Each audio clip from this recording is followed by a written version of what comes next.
Question 16 is a tree diagram question. You've got 10 students in a class, 6 of the students are boys, so that's 6 out of 10, and 4 out of 10 for the girls.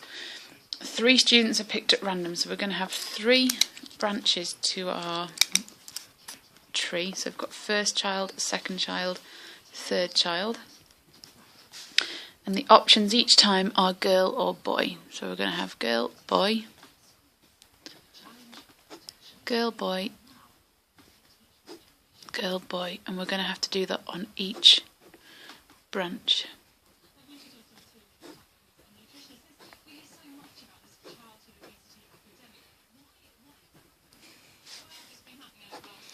Now with a tree diagram, your first choice is it with replacement or without replacement? Are we putting the kid back in or not?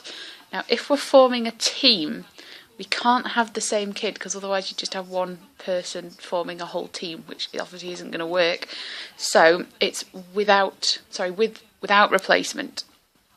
So that means that when we pick the first student, it's 4 out of 10 and 6 out of 10. The next time, if we've picked a girl going this way, there are only 3 girls left to choose from, and it's out of the 9 pupils that are left over. But there are still 6 boys. If we've got 2 girls, then there are now only 2 other girls left over, out of the 8 students left. Still 6 boys. If we come this way, there'd be 4 out of 10, 4 girls this way, but if we've picked a girl, and then we get a boy, then there'll be now 5 boys left out of the 8 pupils and 3 girls. If you fill in all the branches, it should look like this.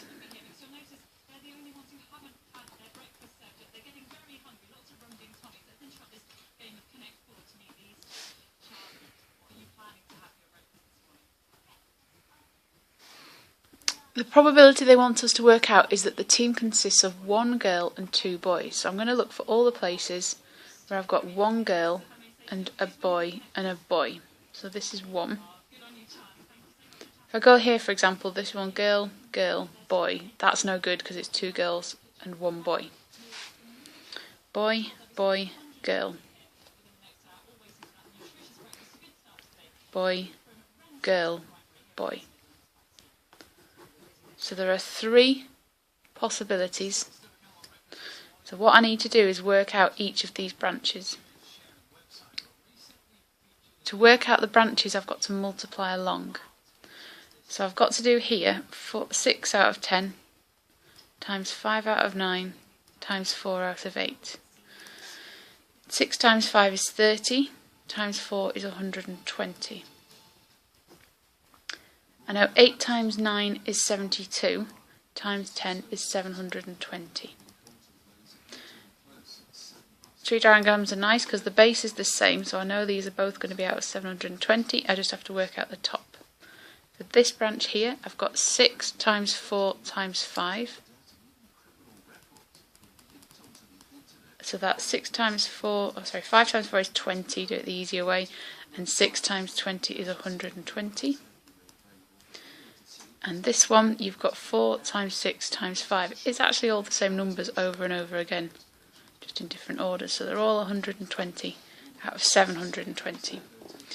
Because I've got 3 different probabilities down the side that I need to use, I now add them. So you multiply going along, add going down.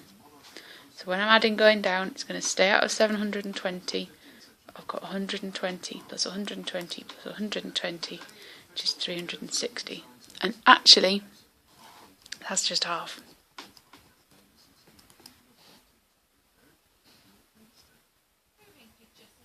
To do question 17 and simplify the fraction, I need to factorise the top and factorise the bottom. So for the minute I'm just going to work with them separately. So 3x squared minus 16x minus 35. I've got a coefficient in front of x squared, which makes it slightly trickier. I know I want 3x squared and minus 35. I've got to think about where I'm going to get these numbers from. To get this, I'm going to have a 3x and an x. To get minus 35, I'm either going to be using minus 7 and plus 5, or plus 7 and minus 5, or minus 35 and plus 1, or 35 and minus 1. Now I need minus 16, but because I've got a 3 here, one of the numbers here, whatever I put here, will be times by 3. So I'm either going to have minus 7 and 15 or minus 21 and plus 5. Now if I do minus 7 plus 15, that gets me plus 8, so that's no good. If I do minus 21 plus 5, oh, that's minus 16, so that one works. So I must have had the minus 7 here multiplied by 3, x, and the plus 5 here to be just multiplied by x. If you like, do a quick check to make sure you've got it right. You can also use Crystal's method to do that as well. You should end up with that. The second bit, 9x squared minus 25, you've got to spot that 9 is a square number, x is a square number because it's x squared, and 25 is a square number. Because it's a minus, it's the difference of two squares. If I put a 3, the square root of 9, on both of those, x, the square root of x squared, on both of those, and then the square root of 25 is 5. If I put a plus here and a minus there, then the middle term of 15x, you'll have one that's positive and one that's negative, so it will disappear just like in the expression here. So that factorises to that. If I now put it back into the fraction, you can see why I'm pleased with what I've got. Because I've got a matching pair. And when you've got a matching pair, you know that a divided by a is 1, because 9 divided by 9 is 1. Anything divided by itself gets you 1. So these two are cancelled. So you end up with x minus 7 over 3x minus 5, and that's your final answer. This symbol means square root, and this is just a fact you should know, that when you have square root, another way of writing that is as a power. So the square root of a 3 can be written as 3 to the power of a half. Half as a power just means square root. So k is equal to a half. Or 0.5 is fine as well. The next question is a classic surds question. It's expanding brackets, so I'm going to use a grid. I've got 2 plus root 3, 1 plus root 3. 1 times 2 is 2. 1 lot of positive root 3. Well, you could put 1 root 3, but I'm just going to put root 3. Keep it positive. 2 times root 3 is 2 root 3. Keep it positive.